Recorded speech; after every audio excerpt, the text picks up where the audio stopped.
ہم پر نار غم گزار کر بھیک دے داتا بھکاری بادشاہ کے واسطے۔ عزیزان گرامی و رفیقان ملت اسلامیہ، آئیے انتہائی ادب و احترام کے ساتھ اپنے اور ساری کائنات کے مرکز عقیدت آقا دو جہاں نبی کون و مکان حسنین کے نانا والی کون و مقام حضور تاجدار مدینہ سرور قلب و سینہ و ابتدا صلی اللہ علیہ وسلم کی بارگاہ عالیہ میں جی لگا کر درود پاک کا ہدیہ نچھاور کریں، بابا سے بلند پڑھیں۔ اللہم صلی علی سیدنا مولانا محمد صلی علیہ وسلم صلی اللہ تعالی علیہ وسلم۔ خوش نصیب ہیں وہ افراد جو آج یوم ولادت علی کے موقع پر حضرت امام علی حضرت علی مرتضیٰ شیر خدا رضی اللہ تعالی عنہ سے محبت کرنے والے، ان کی آمد پر اور آمد کی تاریخ میں خوشیوں کا اظہار کرنے والے، کیونکہ ہم اور آپ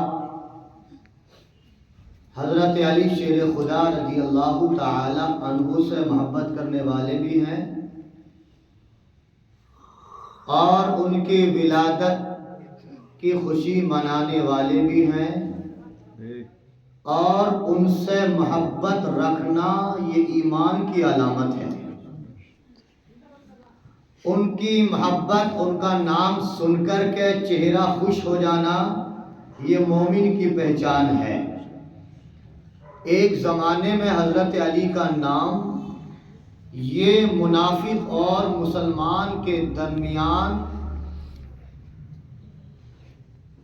فرق کی چیز رہا، اور یہ دیکھنا ہوتا تھا صحابہ کو کہ منافق کون ہے، مخلص مومن کون ہے، تو وہ حضرت علی کا نام لیتے تھے۔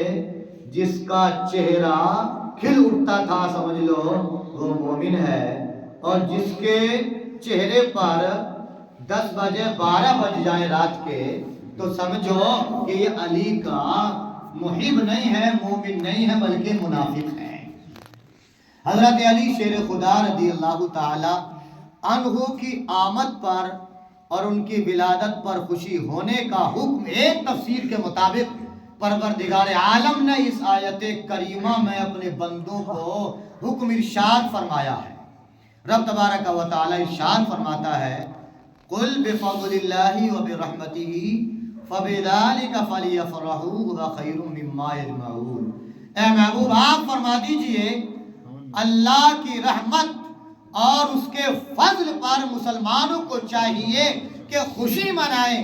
مفسرین فرماتے ہیں یہاں رحمت سے مراد حضرت علی شیر خدا رضی اللہ تعالی عنہ کی ذات ہے، یعنی علی کے ملنے پر مسلمانوں کو چاہیے کہ وہ خوشی کا اظہار کریں، اس لیے کہ علی کی ذات مسلمانوں کے لیے بہتر تحفہ ہے۔ کون ہے یہ علی؟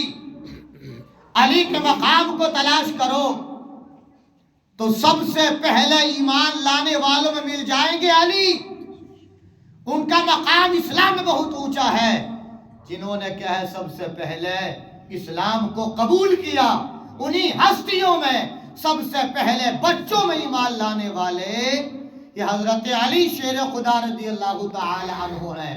حضرت علی کے مقام کو تلاش کرو، پتہ چلے گا، چھان ڈالو کتابوں کو، پتہ چلے گا ولادت جس کی کعبے میں ہوئی ہے اور ہستی نہیں بلکہ حضرت علی کی ذات ہے۔ حضرت علی کو تلاش کرو، پتہ چلے گا جس نے دنیا میں آ کر کے سب سے پہلے اگر چہرہ مصطفیٰ کا دیکھا ہے تو وہ ذات علی ہے۔ علی کے مقام کو دیکھو کہ جس نے پرورش آغوش مصطفیٰ میں پائی ہے تو وہ حضرت علی شیر خدا رضی اللہ تعالی عنہ کی ذات گرامی ہے۔ اور آگے چلو، اگر تم دیکھتے چلے جاؤ گے تو مہاجرین میں علی ہے، دیکھتے چلے جاؤ بدر میں علی ہے، 4 خلفاء میں علی ہے، خلفائے راشدین میں علی ہے، عشر مبشرہ میں علی ہے، حضرت پنجتن پاک میں علی ہے، داماد مصطفیٰ علی ہے، فاطمہ کے خاوند و شوہر علی ہے، حسنین کے والد علی ہے، جن سے مصطفیٰ کی نسل پلی وہ ذات علی ہے، جہاں دیکھو وہ علی ملتے ہیں، جدھر دیکھو فیضان علی ملتا ہے، یہ علی کی ذات گرامی ہے۔ حضرت علی شیر خدا رضی اللہ تعالی عنہ سے محبت اور آپ کا مقام کتنا بلند و بالا ہے۔ البدایہ والنہایہ کی ایک روایت ہے،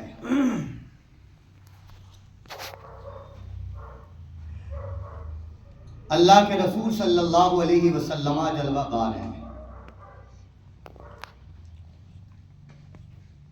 اور اس طرح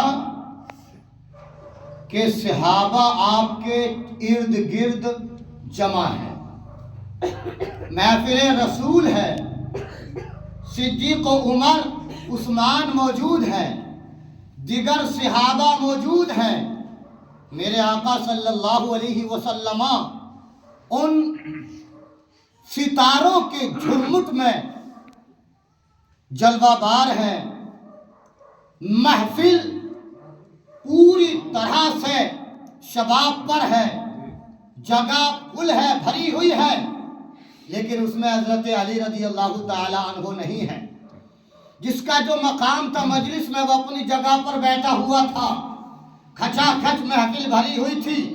اتنے میں کیا ہوا، حضرت علی رضی اللہ تعالی عنہ محفل رسول میں داخل ہوئے، اور انہوں نے آ کر کے سب سے پہلے جو طریقہ ہے، جو اصول ہے، انہوں نے سلام کیا، حاضرین کو، مصطفیٰ کو، تمام صحابہ کو سلام کیا، اور سلام کرنے کے بعد حضرت علی رضی اللہ تعالیٰ عنہ کھڑے ہو گئے، بیٹھے نہیں، کھڑے ہی رہے، وقف علی کھڑے رہے، اور ادھر ادھر کو حضرت علی دیکھنے لگے کہ محفل پوری بھری ہوئی ہے، مجھے بیٹھنا کہاں چاہیے، ادھر سے نکل کر کے کہاں جانا چاہیے۔ حضرت علی کبھی ادھر دیکھتے ہیں، جگہ ادھر خالی تو نہیں ہے، ادھر دیکھا جگہ خالی نہیں، ادھر دیکھا جگہ خالی نہیں، حضرت علی دیکھ رہے ہیں جہاں جگہ مل جائے وہاں بیٹھ جاؤں گا۔ اللہ کے رسول صلی اللہ علیہ وسلم کی جب نظر علی کے چہرے پر پڑی، مصطفیٰ سمجھ گئے علی جگہ تلاش کر رہے ہیں، لیکن محفل میں جگہ نہیں ہے۔ اللہ کے رسول صلی اللہ علیہ وسلم نے حضرت علی کو چہرے کو دیکھنے کے بعد اپنی نظریں صحابہ کے چہروں کی طرف کی کہ اللہ کے رسول صلی اللہ علیہ وسلم صحابہ کے چہروں کو اس لیے دیکھ رہے ہیں تاکہ میں دیکھوں علی کے لیے جگہ کون بناتا ہے، علی کے لیے محفل میں کشادگی کرتا کون ہے، علی کو اپنے پاس بیٹھاتا کون ہے۔ مصطفیٰ اہل محفل تمام صحابہ کے چہروں کی طرف دیکھ رہے ہیں، سارے صحابہ کی طرف دیکھ رہے ہیں کہ علی کو جگہ کون دیتا ہے، علی کے لیے کشادگی کون کرتا ہے، اسپیس کون بناتا ہے محفل میں، ادھر علی کہاں بیٹھائے جاتے ہیں۔ لیکن کیا دیکھتے ہیں، مجمع بھی سکتے میں ہے، اللہ کے رسول دیکھ رہے ہیں، علی کھڑے ہیں، لیکن جو سب سے اونچا مقام محفل میں اللہ کے رسول کے بعد تھا تو وہ صدیق اکبر کا مقام تھا۔ داہنی طرف صدیق اکبر بیٹھے ہوئے تھے اور دیگر صحابہ بیٹھے ہوئے تھے، اس لیے کہ مصطفیٰ کے جس سمت بیٹھو ساری سیٹیں مصطفیٰ کی، ہر سمت اور جانب کیا ہے، برکتوں والی ہے، رحمتوں والی ہے۔ بائیں طرف بیٹھے تو رحمتیں ملتی ہیں، سامنے بیٹھ جائے تو رحمتیں ملتی ہیں، دائیں طرف بیٹھ جائے تو رحمتیں ملتی ہیں، جدھر سے کیا ہے ہے مصطفیٰ کے سامنے آیا جائے ادھر سے رحمتیں مل جاتی ہیں، مصطفیٰ کے پاس جہاں بیٹھو وہاں رحمتیں ملتی ہیں، لیکن یہ دہنی سائٹ کو ایک مقام حاصل ہے اسلام میں۔ مصطفیٰ جان رحمت صلی اللہ علیہ وسلم سارے کاموں کو کیا ہے وہ دہانے سے شروع فرمایا کرتے تھے۔ مصطفیٰ کو دہنا بڑا پسند تھا، چند مقامات تھے جن میں بایاں کا ہے استعمال فرماتے تھے، ورنہ دائیں کو بہت پسند فرماتے تھے۔ مسجد میں داخل ہوئے، آپ داخل ہو تو دہنا پیر کے ہے پہلے مسجد میں رکھیں گے، نکلنا ہوگا تو بایاں پیر آپ کو نکالنا ہوگا، اور اگر آپ ایسی جگہ جائیں گے جو جگہ آپ جہاں موجود ہے اس جگہ سے افضل جگہ ہے تو آپ دہنا پیر رکھیں گے، اور جس جگہ آپ موجود ہیں اگر وہ جگہ اس جگہ سے کمتر ہے تو پھر آپ بایاں پیر اندر کیا ہے داخل کریں گے۔ مسجد میں باہر سے آئے تو یقیناً مسجد کی جگہ بڑا افضل و اعلیٰ ہے، دہنا قدم کیا ہے آپ پہلے مسجد میں رکھیں گے، لیکن جب مسجد سے باہر جا رہے ہیں تو پھر آپ بایاں قدم رکھیں گے باہر، اس لیے کہ مسجد کا مقام اونچا ہے۔ لیکن مسجد میں ہی اگر امام صاحب کو منبر پر جانا ہے تو منبر بھی افضل ہے، مسجد بھی افضل ہے، لہذا اترتے ہوئے بھی کیا ہے دہنا قدم رکھا جائے گا، اور چڑھتے ہوئے بھی کیا ہے دہنا قدم رکھا جائے گا، اس لیے کہ منبر پہ چڑھو تو منبر کا مقام بھی اونچا ہے، اس لیے کہ مصطفیٰ اس پر بیٹھے ہیں، اور جب اترو گے تو اترنے کا مقام بھی افضل ہے، اس لیے کہ بیت اللہ ہے، مسجد ہے، اور مسجد بہت اونچا مقام ہے۔ دیکھ لیجئے آپ کیا ہے گھر سے نکل رہے ہیں باہر تو یقیناً آپ کا گھر افضل ہے، اور راستہ کیا ہے وہ اتنا اچھا نہیں ہے، تو لہذا دہنا قدم کیا ہے بایاں قدم آپ باہر کو نکالیے، اور جب اندر داخل ہو تو اپنا دہنا قدم کیا ہے وہ اندر کو رکھیے۔ ایسے ہی خانقاہ میں جا رہے ہیں پہلے دہنا قدم رکھیے، اس کے بعد بایاں قدم، جب نکلیں گے تو پہلے بایاں قدم رکھیے، اس کے بعد کیا ہے آپ دہنا قدم نکالیں، تکتے چلے جائیے۔ اسی طریقے سے آپ جب کسی کو آپ کو لینا ہے، کسی کو کچھ دینا ہے تو دہنے ہاتھ سے آپ کریں، اور دہنے ہاتھ سے کیا ہے، اور یہاں تک کہ وضو میں بھی اگر آپ کو دھونا ہے تو پہلے دہنے کی طرف پانی ہو جائے، اگر ٹوٹی میں بھی آپ لگا رہے ہیں تو پہلے آگے دہنا ہو جائے، اس کے بعد بایاں ہو جائے، یہاں تک کہ مصطفیٰ جب کنگھی کیا کرتے تھے تو پہلے دہانی سائٹ میں کیا کرتے تھے، اس کے ساتھ بائیں سائٹ میں کیا کرتے تھے مصطفیٰ یہ کام، لہٰذا آپ کو کیا ہے ان سنتوں کا بھی خیال رکھنا ہے۔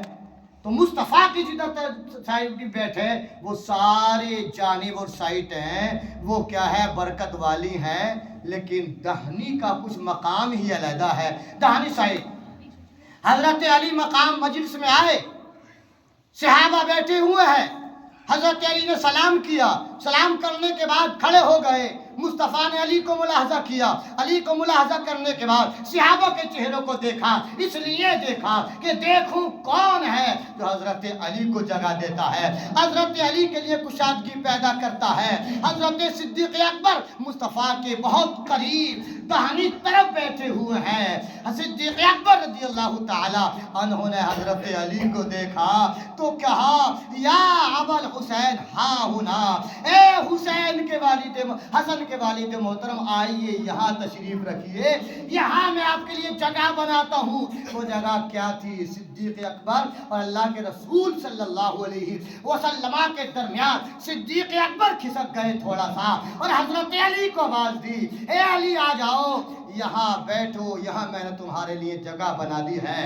حضرت علی آئے، حضرت صدیق اکبر کھس کے، اور حضرت علی صدیق اکبر اور اللہ کے رسول صلی اللہ علیہ وسلم کے درمیان جگہ میں بیٹھے۔ مصطفیٰ اتنے خوش ہوئے، حضرت انس کا بیان جو راوی حدیث ہے، انہوں نے کہا جو ہم نے اللہ کے رسول کے چہرے کو دیکھا تو خوشی کے آثار نظر آ رہے تھے، خوشی تھے کہ اے میرے علی کو کیا ہے صدیق اکبر نے جگہ دی ہے، اور جگہ بھی اونچا مقام کیا ہے ان کے لیے منتخب کیا ہے۔ مصطفیٰ کی بارگاہ سے آپ کے اہل بیت اطہار کو سے محبت کرنے کرنے والوں کو انعام ضرور ملا کرتا ہے۔ اللہ کے رسول خوش ہوئے، خوش تو کیا ہے، رہتے ہی مصطفیٰ صلی اللہ علیہ وسلم اپنے جانثاروں سے، اپنے صحابہ سے، لیکن خوشی دیکھی نہیں جاتی ہے، لیکن کبھی خوشی ایسی ہوتی ہے جو چاہے چہرے پر اس کے آثار ہو جاتے ہیں۔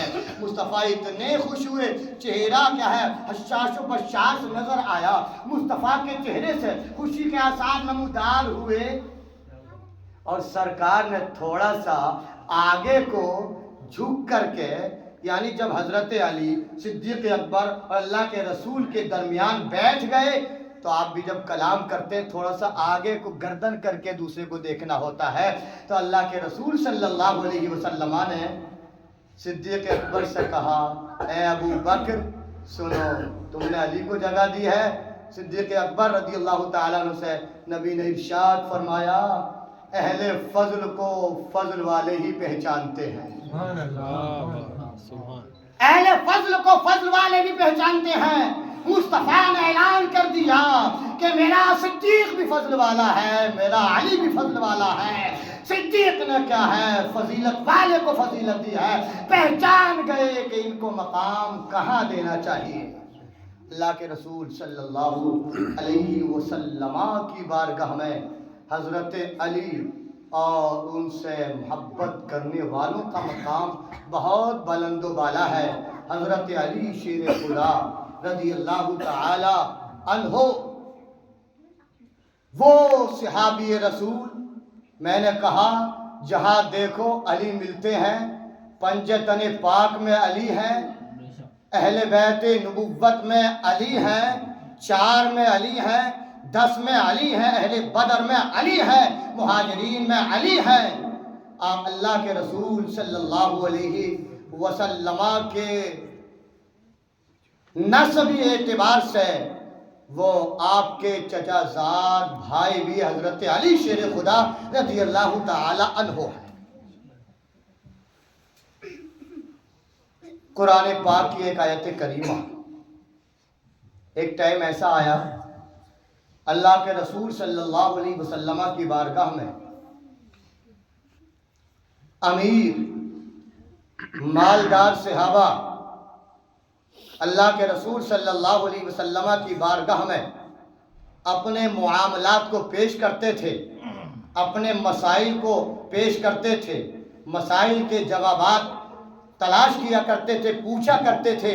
اللہ کے رسول صلی اللہ علیہ وسلم کی بارگاہ سے ایسا ہوا کہ امیر کیا ہے، وہ زیادہ ہی مسائل پوچھنے لگے، غریبوں کو اپنی حاجتیں رکھنے کا ٹائم نہیں مل پاتا تھا۔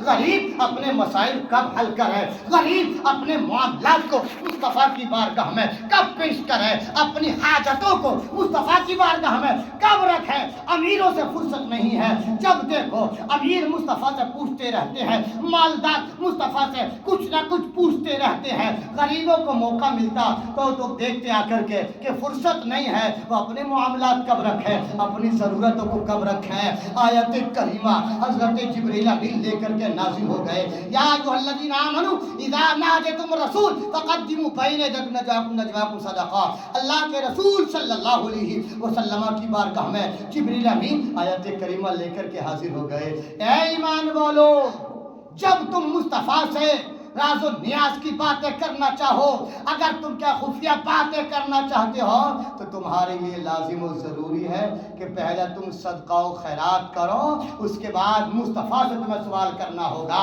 اس کا فائدہ ایک یہ ہوگا کہ غریبوں کا بھی نفع ہو جائے گا اور مصطفیٰ کی بارگاہ کی تعظیم کا پتہ بھی لگ جائے گا۔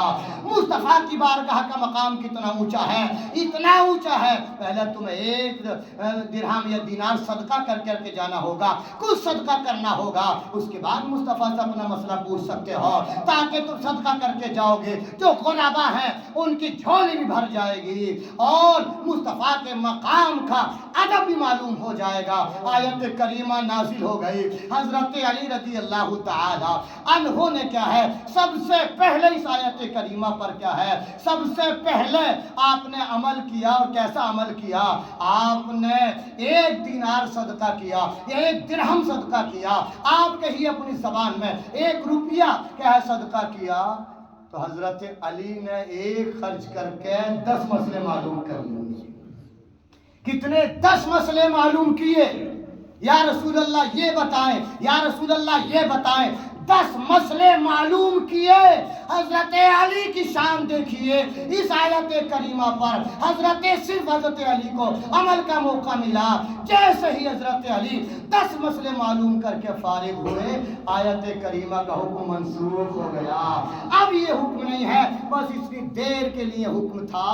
حضرت علی کو یہ شرف حاصل ہے کہ اس آیت کریمہ پر اللہ کے رسول صلی اللہ علیہ وسلم کے چہیتے صحابی حضرت علی رضی اللہ تعالی عنہ کو کہیں عمل کرنے کا موقع ملا. دوسرے صحابہ کو تو ٹائم ہی نہیں ملا کہ اس پر عمل کریں، اس لیے کہ اس سے پہلے حکم منسوخ ہو چکا تھا. تو اس آیت کریمہ پر حضرت علی شیر خدا رضی اللہ تعالی عنہ کو عمل کرنے کا موقع میسر ہوا. حضرت علی شیر خدا رضی اللہ تعالی عنہ کے بارے میں 2 حدیثیں بڑی مشہور ہیں. ان کو بتا کر کے کچھ ایک قول بتاؤں. اس کے بعد سرکار نے فرمایا انا مدینۃ العلم والد بابھا. یہ ہر سنی مسلمان کے لبوں پر حدیث پاک رہتی ہے، رہنی بھی چاہیے. سرکار نے فرمایا میں علم کا شہر ہوں، علی اس کا دروازہ ہے. ایک میں فرمایا انا دار الحکمہ والد بابھا، میں حکمت کا گھر ہوں اور علی اس کا دروازہ ہے. حضرت علی نے علم کے تعلق سے ارشاد فرمایا رضینا قسمت الجبار فینا لنا علم وللجہال مال. ہم اللہ کے بٹوارے سے، اس کی تقسیم سے بہت راضی ہیں. کون کہہ رہا ہے؟ حضرت علی شیر خدا رضی اللہ تعالیٰ عنہ بارگاہ رب العالمین عرض کرتے ہیں مولا تیری قسمت جو ہے، تیری تقسیم جو ہے، تو نے جو بٹوارہ کیا ہے کہ ہمیں علم دیا ہے اور جاہلوں کو مال دیا ہے، ہم اس پر راضی ہیں، اس پر راضی ہیں کہ ہمارے لیے علم ہے اور جاہلوں کے لیے مال ہے. اس لیے کہ علم بندے کی حفاظت کرتا ہے اور بندہ مال کی حفاظت کرتا ہے. تو بتاؤ افضل کون ہوا ہماری حفاظت کرنے والا کہ ہم جس کی حفاظت کریں وہ حضرت علی شیر خدا رضی اللہ تعالیٰ عنہ نے فرمایا کہ علم عالم کی حفاظت کرتا ہے، علم عالم کی نگہبانی کرتا ہے، اس کو بچاتا ہے. اور مال جس کے پاس ہو مالدار مال کی حفاظت کرتا ہے. لہذا علم سے محبت رکھنی چاہیے، علم سیکھنا چاہیے. اور اس علم ہی کا ہے وہ دولت ہے جس کی بنیاد پر ترقیاں ملتی ہے، جس کی بنیاد پر قوم کو عروج ملتا ہے، ترقی ملتی ہے اور قوم پستی سے نکل کر کے کیا ہے بلندیوں پر پہنچ جاتی ہے. علم ہی سے کیا ہے ترقی ہوتی ہے. یہ علم ہی ہے جس کی بنیاد پر ہم پہچانتے ہیں کہ خدا کیا ہے، مصطفیٰ کا مقام کیا ہے، دین کیا ہے. ہم علم ہی کی روشنی میں اس کو پہچانتے ہیں. حضرت علی مرتضیٰ شیر خدا رضی اللہ تعالی عنہ کا مقام و مرتبہ دیکھیے، آپ کی دور اندیشی دیکھیے اور آپ کے پاس اللہ کی عطا سے مصطفیٰ کے صدقے میں کیسا غیب کا علم تھا، کیسے آپ کے تصرفات تھے.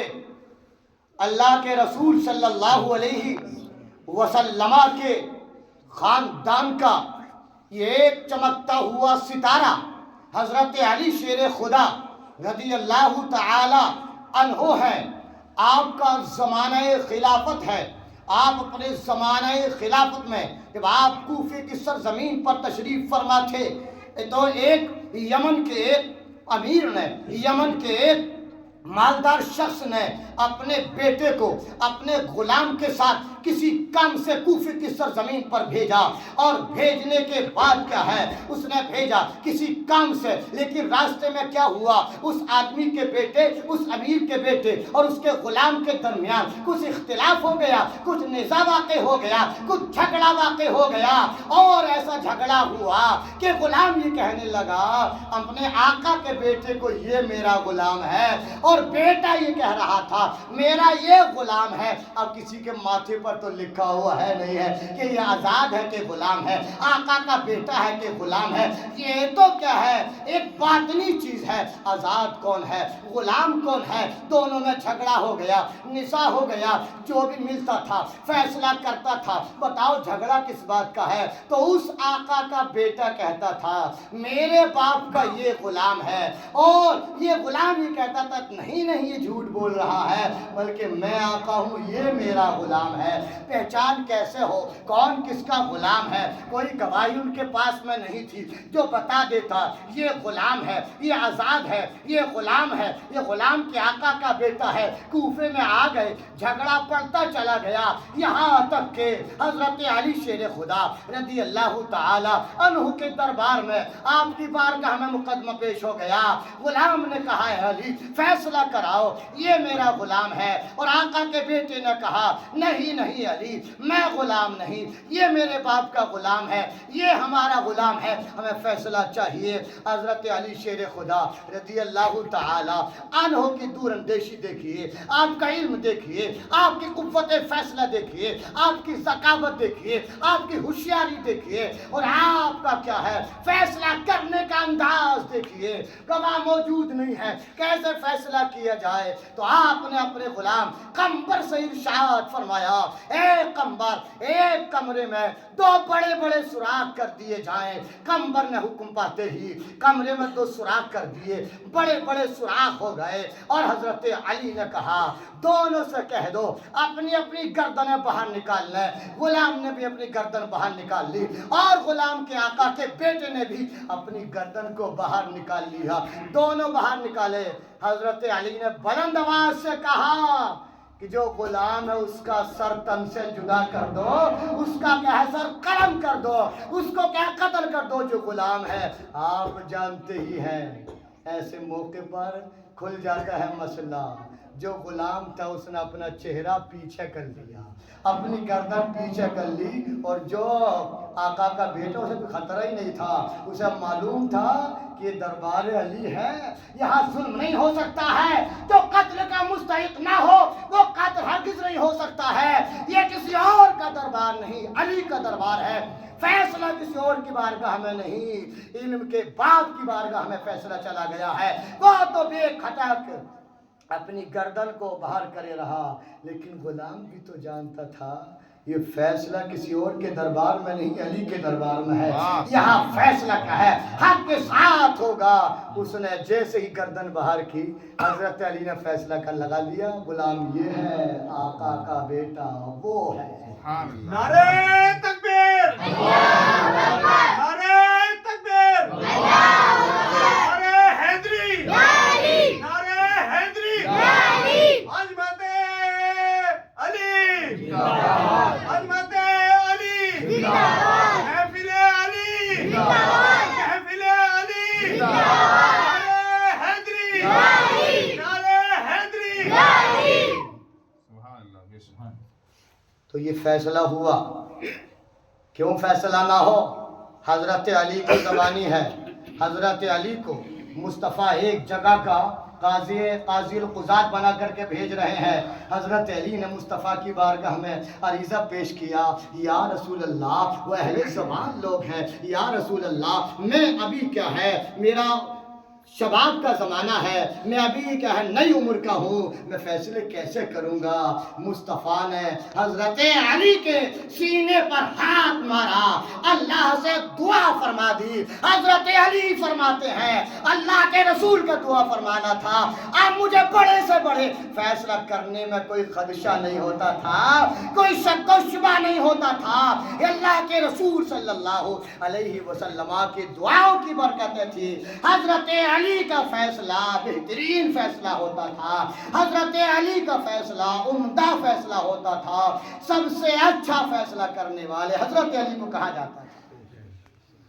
حضرت علی شیر خدا رضی اللہ تعالیٰ عنہ کا مقام و مرتبہ جنگ صفین کا مسئلہ ہے، جنگ صفین ہے، جنگ صفین میں مشغول ہے علی۔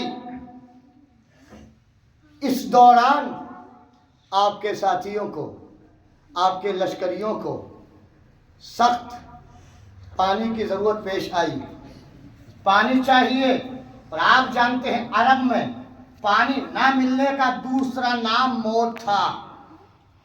پانی کی اتنی سخت گرمی، اور اس گرمی کے عالم میں اگر پانی نہ ملے تو پھر کیا ہے، موت ہی ہو جاتی تھی، اور موت ہی یاد آتی تھی۔ حضرت علی جنگ میں مصروف ہے، آپ کے ساتھیوں نے، آپ کے لشکریوں نے کہا علی پانی کی ضرورت ہے، پانی موجود نہیں ہے۔ حضرت علی نے ارشاد فرمایا اور آگے چلو، پانی مل جائے گا، دیکھتے ہیں، اور آگے چلو۔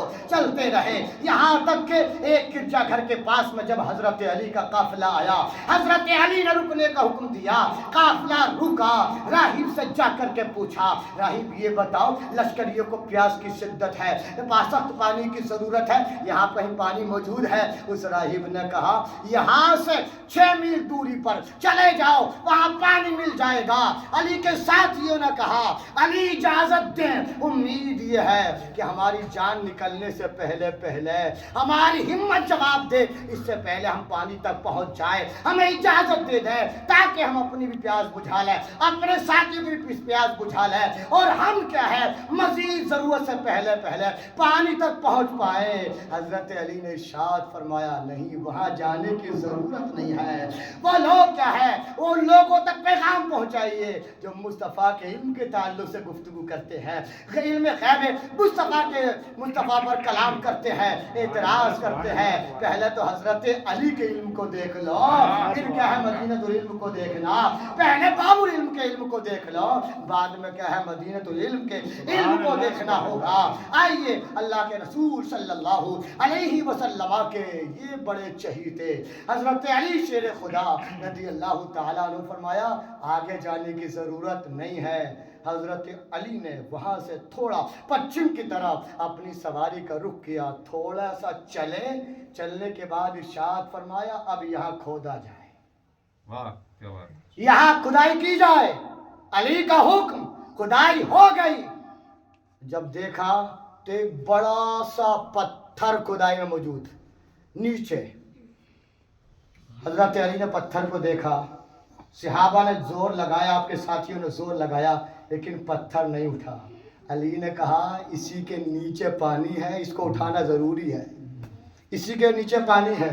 کتنا بھاری پتھر ہے، کتنی زمین کھودی گئی، اس پتھر کے نیچے پانی حضرت علی کی نظروں کے سامنے ہے۔ حضرت علی کی نظروں سے زمین کی پوشیدہ چیز کیا ہے وہ چھپ نہ سکی۔ جب علی کے علم کا عالم یہ ہے تو نبی کے علم کا عالم کیا ہے؟ سبحان اللہ، سبحان اللہ۔ زور لگائے کئی لوگوں نے، لیکن پتھر ٹس سے مس نہیں ہوا، جنبش تک حرکت نہیں ہوئی پتھر میں۔ حضرت علی نے خود اپنی آستین کو اوپر کیا، اور اوپر کرنے کے بعد خود کہا ہٹ جاؤ اب میں نیچے اترتا ہوں۔ حضرت علی نیچے اترے، اور اترنے کے بعد فاتح خیبر نے جب اپنی انگلیوں کو پتھر کے نیچے ڈال کر زور لگایا تو ایک ہی جھٹکے میں پتھر کی چٹان ہٹ گئی۔ یہ علی کی طاقت ہے، یہ علی کی طاقت ہے۔ باب خیبر، فاتح خیبر ہے یہ۔ علماء فاتح خیبر کے تعلق سے فرماتے ہیں یہ تو خیر ہو گئی کہ دروازہ اکھڑ کے آ گیا۔ حضرت علی نے جو اس دروازے کو اپنے جنگ کی، اور جنگ کے دوران جب آپ کی ڈھال نہیں تھا، آپ ڈھال بنا لی، اس دروازے کو آپ نے کھینچ لیا، پکڑ لیا، تو پورا دروازہ اکھڑ کر کے حضرت علی کے ساتھ میں پورا دروازہ۔ آپ نے قلعے دیکھے ہوں گے تو آپ نے دیکھا وہ قلعے کا دروازہ کوئی معمولی دروازہ نہیں ہوتا ہے، بڑا بھاری دروازہ۔ حضرت علی کے ایک جھٹکے میں، لیکن علماء فرماتے ہیں یہ تو خیر ہو گئی کہ دروازہ اکھڑ گیا. اگر دروازہ نہ اکھڑتا تو اللہ نے علی کو وہ طاقت دی ہے کہ پورا قلعہ ہی علی کے ہاتھوں پر ہو جاتا. سبحان اللہ. پورا ہی قلعہ آ جاتا، کیونکہ وہ علی کی طاقت ہے. جو شیر خدا ہو یہ اس کی طاقت ہے. ایسا شیر نہیں کہا گیا، وہ شیر خدا ہے، وہ خدا کے شیر ہیں. تو کیا جیسے ہی ڈالا ہاتھوں کو پتھر ہٹ گیا اور اتنا میٹھا صاف اور شفاف چشمہ ابل رہا تھا. جنہوں نے پانی پیا ان کا بیان ہے آج تک اتنا اچھا پانی ملا نہیں جتنا اچھا پانی اس چشمے میں موجود تھا. اب جب سب نے جس کو ضرورت تھی پانی لے لیا، خوب پیٹ بھر کر کے پانی پی لیا، جانوروں کو پلا دیا. حضرت علی نے فرمایا پتھر رکھ دو اور باقی مٹی برابر کر دو. برابر کی تو وہ راہب بھی وہی یہ منظر دیکھ رہا تھا. راہب بھی منظر دیکھ رہا تھا. کبھی علی کو دیکھتا ہے، کبھی اس منظر کو نظروں میں لاتا ہے. کہا علی بات کی بات بعد میں ہوگی، پہلا اپنا ہاتھ بڑھاؤ اور مجھے کلمہ پڑھا کر کے مشرف بہ اسلام کر دو. حضرت علی نے کلمہ پڑھایا. اس نے پڑھا لا الہ الا اللہ محمد رسول اللہ. کلمہ پڑھانے کے بعد علی سے ارشاد فرماتے ہیں اے راہب ایک زمانہ ہو گیا تو اپنے دین پر قائم ہے اور تو اپنی قوم کا پیشوا ہے، ان کا رہنما ہے، ان کا امام ہے، ان کا گرو ہے.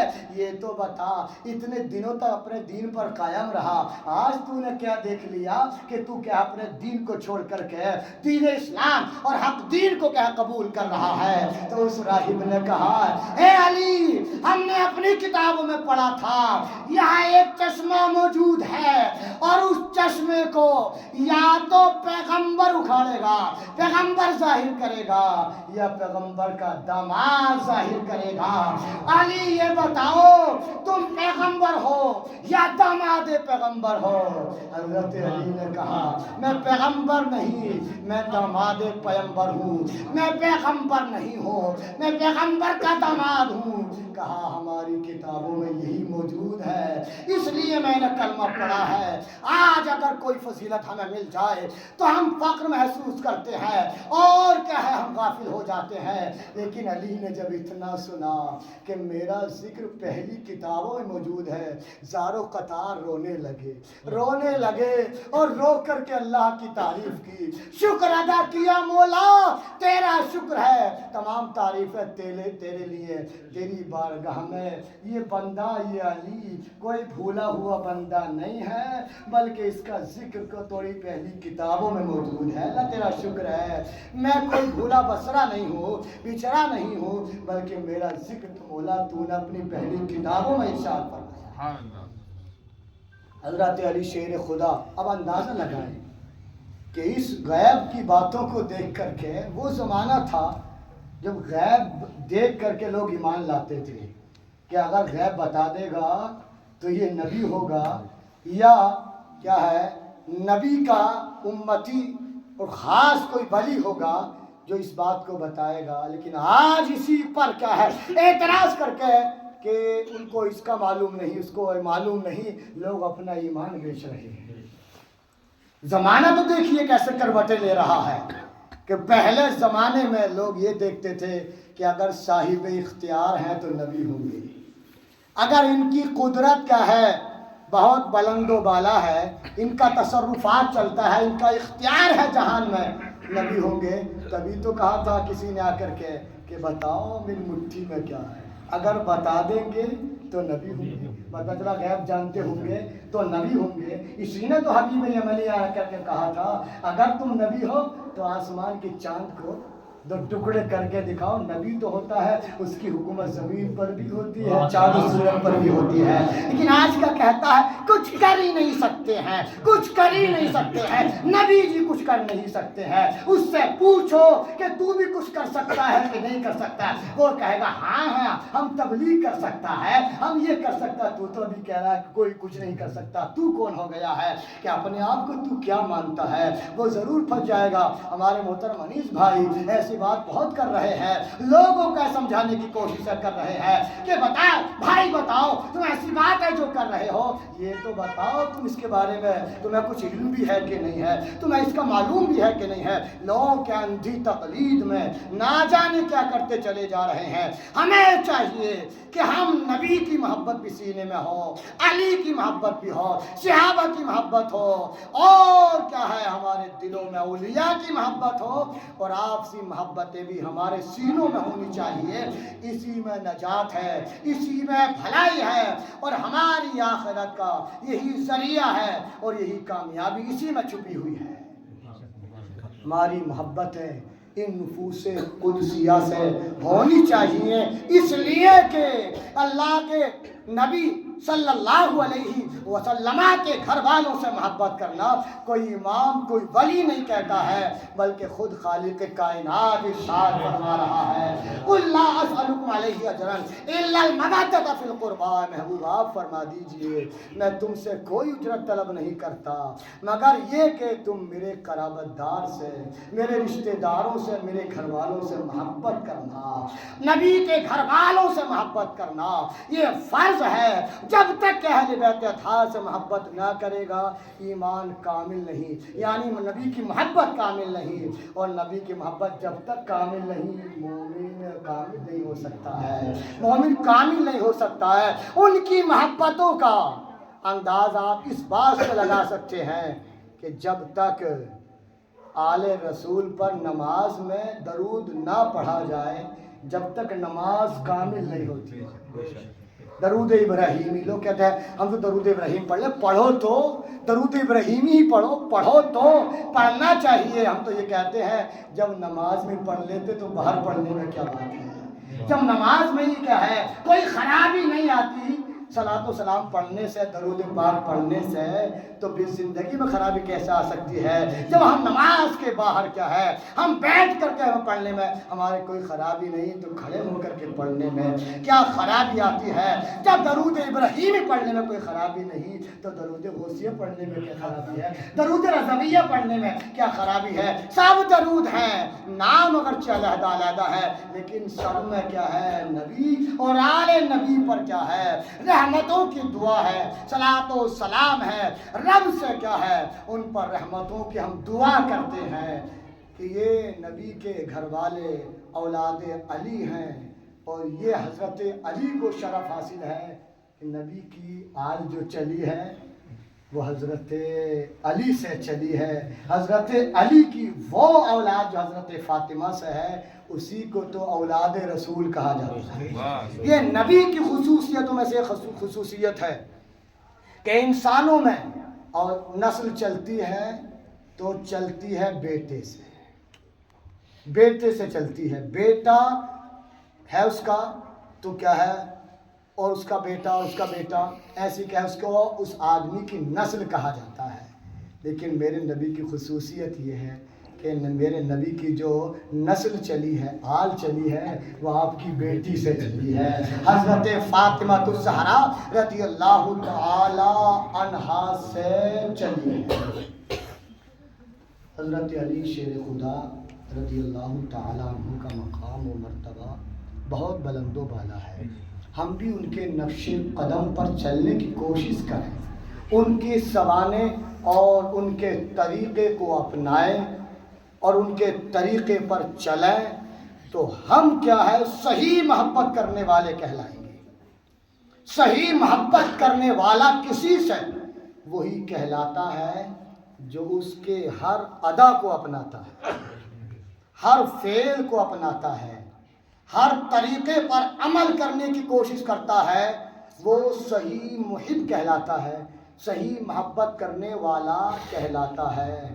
حضرت علی شیر خدا رضی اللہ تعالی عنہ نماز ادا فرماتے تھے تو آپ کا چہرہ متغیر ہو جاتا تھا، اور ایسا خوف خدا اور خشیت الہی کا غلبہ ہوتا تھا کہ دنیا سے بے نیاز اور قطع تعلق ہو کر کے آپ کی لو صرف اور صرف کیا ہے وہ اپنے خالق و مالک کی طرف لگ جاتی تھی۔ یہی حکم ہے، تعبد اللہ کانک ترا فإن لم تکن ترا فإنہ یراک۔ مصطفیٰ نے ارشاد فرمایا نماز میں خشوع اور خضوع یہ ہے کہ نماز ایسے ادا کرو، اللہ کی عبادت ایسے کرو جیسے کہ تم اللہ کو دیکھ رہے ہو۔ جب اللہ کو دیکھیں اس کی حالت کیا ہوگی؟ اب اس کا ہاتھ اپنے بٹن پر نہیں ہوگا، اپنے کولر پر نہیں ہوگا، اپنے ماتھے پر نہیں ہوگا، اپنی داڑھی سے نہیں کھیلے گا، اپنے ٹوپے کو نہیں سنوارے گا، اپنی نظروں کو اونچی نہیں کرے گا، ادھر ادھر نہیں دیکھے گا۔ اس کا ذہن کیا ہے؟ ادھر ادھر نہیں جائے گا، وہ بھٹکے گا نہیں، بلکہ وہ اس کی نماز کہلائے گی۔ اور وہ کیا ہے؟ وہ اللہ کی بارگاہ میں ایسی نماز ادا کرے گا جیسے نماز ادا کرنے کا حق ہے، جیسے نماز ادا کرنے کا حکم ہے۔ لیکن سب کی یہ کیفیت مصطفیٰ جانتے تھے، سب کی یہ کیفیت نہیں ہو سکتی ہے، تو دوسرا جملہ بھی ارشاد فرما دیا۔ فرمایا مصطفیٰ نے ایک جملہ تو یہ تعبد اللہ کانک ترا، اللہ کی عبادت ایسے کر جیسے کہ تو اس کو دیکھ رہا ہے۔ فإن لم تکن ترا فإنہ یراک، تو اگر یہ حالت نہ ہو سکے کہ تو اللہ کو دیکھ رہا ہے تو یہ تو ضرور ہوگا کہ اللہ تجھے دیکھ رہا ہے۔ اس ایمان کا حصہ ہے کہ ہم کسی کو دیکھے یا نہ دیکھے، ہمیں کوئی دیکھے یا نہ دیکھے، لیکن اللہ ضرور دیکھ رہا ہے۔ وہ علیم بذات الصدور ہے۔ ہم کیا ہے؟ اللہ کے تحت اس کے جلال کو ہم اپنے نظروں کے سامنے رکھیں، ذہن میں بٹھائیں، تو انشاءاللہ ہمارا ذہن ادھر ادھر نمازوں میں نہیں جائے گا، اور ہم خشوع اور خضوع کے ساتھ نمازیں ادا کر لیں گے۔ یہ آخری بات، ایک جنگ میں حضرت علی شیر خدا رضی اللہ تعالی عنہ کی ایڑی میں تیر لگ گیا۔ کیسے نماز ادا کرنی چاہیے؟ تیر لگا، اور لگا کیا، کافی کیا ہے، وہ اندر تک چلا گیا۔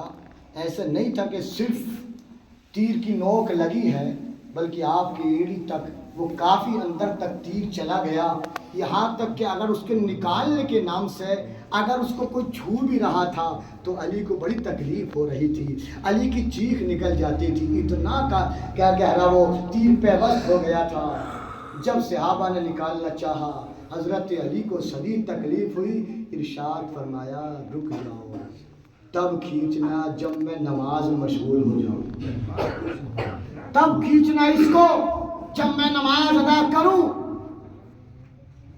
حضرت علی رضی اللہ تعالی عنہ نے نماز کی نیت باندھی، اور نیت باندھنے کے بعد جیسے ہی نماز میں مشغول ہوئے، لوگوں نے تیر کھینچ لیا۔ حضرت علی کو پتہ بھی نہ چلا کہ تیر کب کھینچا ہے کہ نہیں کھینچا ہے۔ لیکن ہم دیکھیے، ہم علی کے ماننے والے ہیں، پورے دن کی تھکاوٹ نماز میں محسوس ہوتی ہے، پورے دن کی۔ ایک صاحب کے سامنے، وہ تیل کا کاروبار کرتے تھے، ان کے سامنے نماز عشاء کی فضیلتیں کوئی بیان کر رہا تھا۔ بولے ہاں حضرت، ایک فضیلت تو نماز عشاء کی مجھے بھی یاد ہے۔ بولے کیا یاد ہے؟ کہ حضرت جیسے ہی نیت باندھتا ہوں، دن بھر کے میں ادھار بیچتا ہوں، جیسے نیت باندھتا ہوں، جسے جسے ادھار دیا سب یاد آ جاتا ہے، سب یاد آ جاتا ہے۔ ہماری حالات تو یہ ہے کہ جتنا ہم نے دن بھر میں کیا ہے سب وہ ذہن میں کیا ہے، گھومتا رہتا ہے، گردش کرتا رہتا ہے، اور سارا حساب ہمارا نماز میں مکمل ہو جاتا ہے۔ اب گھر جا کے عشاء کی نماز پڑھنے کے بعد کھانا کھانا رہتا ہے، وہ بھی نماز میں آ جاتا ہے کہ آج بنا کیا ہوگا، کہاں سے آیا ہوگا، کیسے کرنا ہے، کیا کرنا ہے، سارے حساب و کتاب۔ پھر کہتا ہے حضرت کیا بتاؤ، نماز میں مزہ ہی نہیں آتا ہے، نماز میں سکون نہیں آتا ہے۔ حضرت علی سے کسی نے سوال کیا ہے، علی بتاؤ مجھے نماز میں سکون نہیں ملتا ہے، بتائیے علی، نماز میں سکون نہیں ملتا۔ حضرت علی نے ارشاد فرمایا تو نماز سکون سے پڑھا کرو، سکون مل جائے گا۔ جب نماز میں سکون نہیں ملتا تو نماز سکون کے ساتھ ادا کرو، انشاءاللہ نماز میں کیا ہے تمہیں سکون ملے گا۔ ہم ایک تو نماز پڑھنے آتے ہیں، جب ٹائم دیکھتے رہتے ہیں، اتنا ٹائم ہے، ابھی تو وضو کرنے کے بعد سنتوں کے بعد 2 منٹ رہ جائیں گے، اب یہی باتیں کرتے رہیے، سمجھے۔ ابھی کیا ہے، مولانا صدام صاحب ہو سکتا ہے کہیں باہر وہ بھی لیٹ ہو جائے، ہو سکتا ہے ایسا ہو جائے، امام صاحب ایسا ہو جائے، سارے حساب لگاتے رہتے ہیں کائے کے لیے کہ مسجد میں جلدی نہ پہنچ جائے،